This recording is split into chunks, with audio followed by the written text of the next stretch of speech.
అందరికీ నమస్కారం. తెన్నేటి లక్ష్మీస్ కిచెన్కి స్వాగతం. ఇంకా లేట్ చేయకుండా ఈరోజు రెసిపీలోకి వెళ్ళిపోదాం. ఇవాళ మనం వాక్కాయ లేదా కలిమికాయల పప్పు చేసుకుందామండి. ఇవి మార్కెట్లో మీరు చూసే ఉంటారు. ఇవి సీజనల్ కాయలు, సో అందరూ తినాలి. ఇవి పుల్లగా ఉంటాయి. వీటిలో విటమిన్ ఏ అండ్ సి ఎక్కువ ఉంటుంది.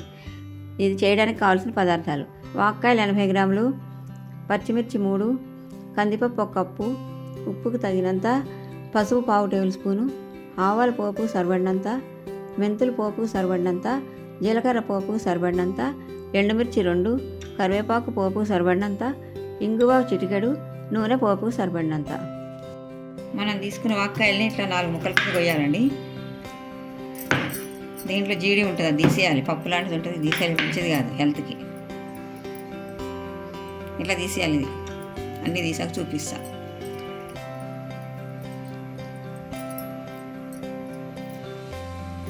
ఇట్లాంటివి ఉంటాయి, తీసేయాలండి. అన్నీ ఇలాగే కోసి పెట్టుకుందామండి. ఇలా తీసేయాలి ఇవన్నీ.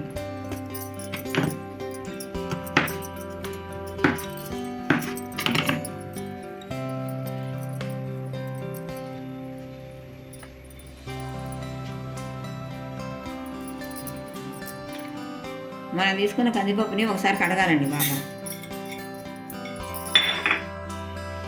మనం తీసుకున్న కందిపప్పుకి ఈ గ్లాసు నీళ్ళు పోసినాడు, 2 గ్లాసుల నీళ్ళు పోసి బాగా ఇట్లా కలపాలి. కలిపి కుక్కర్ మూత పెట్టేసుకోవాలి. 4 విజిల్స్ వచ్చేదాకా ఉడకబెట్టాలండి.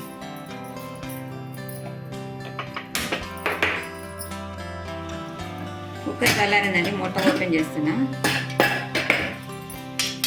ఈ పప్పు దీంట్లో పోసేసుకొని ఇదే కుక్కర్లో ఈ వాక్కాయ ముక్కలు వేసుకోవాలి. పులుపు కదండి, కందిపప్పు ఉడకదు. ఇక 2 పచ్చిమిరపకాయలు కూడా వేసేస్తున్నాం. 1/4 గ్లాసు నీళ్ళు పోస్తున్నాం. మళ్ళీ కుక్కర్ పెట్టాలి, మూత పెట్టి. 2 విజిల్స్ వస్తే చాలండి, కుక్కర్ బంద్ చేసేయచ్చు. 2 విజిల్స్ వచ్చాయండి, కుక్కర్ చల్లారింది. ఓపెన్ చేస్తున్నాం. ఇప్పుడు ఇది ఒకసారి ఎంపుకోవాలి. వాక్కాయలు పుల్లగా ఉంటాయి కదండి, కందిపప్పు వేస్తే ఉడకదు, కొత్త పప్పు అయితే ఉడకదు. అందుకని విడిగా వండుకుంటున్నాం. ఇప్పుడు ఉడికిన కందిపప్పు వేసేస్తున్నాం.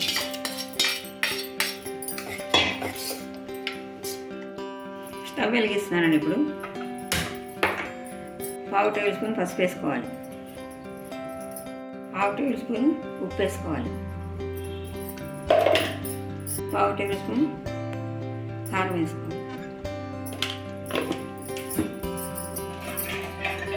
ఇవన్నీ వేసి ఒకసారి కలపాలి. పోపు కోసం స్టవ్ వెలిగిస్తానండి. కొద్దిగా నూనె వేయాలండి. 1/2 టేబుల్ స్పూను మెంతులు వేస్తున్నాం, 1/2 టేబుల్ స్పూను ఆవాలు వేస్తున్నాం. ఇవి కొంచెం చిట్టుపట్టమన్నాక ఎండుమిరపకాయలు వేసుకోవాలి. వాక్కాయలో సి విటమిన్ చాలా ఉంటుందండి, హెల్త్కి చాలా మంచిది. ఇవి ఎప్పుడంటే అప్పుడు దొరకవు, ఓన్లీ ఆషాఢం శ్రావణంలోనే దొరుకుతాయి. దొరికినప్పుడే తినాలి. సీజనల్ కాయ అనమాట. దీంట్లో ఎండుమిరపకాయలు వేస్తున్నాయి. ఇప్పుడు ముక్కలు చేసుకొని ఎండుమిరపకాయలు వేసుకోవాలి. దీంట్లో వెల్లుల్లిపాయలు కూడా వేస్తారండి చాలామంది. మేమైతే ఇంగు వేసుకుంటాం, 1/2 టేబుల్ స్పూన్ ఇంగు, కొద్దిగా కరివేపాకు, ఆవాలు తీసుకోవటమన్నాయి కదా, సరే.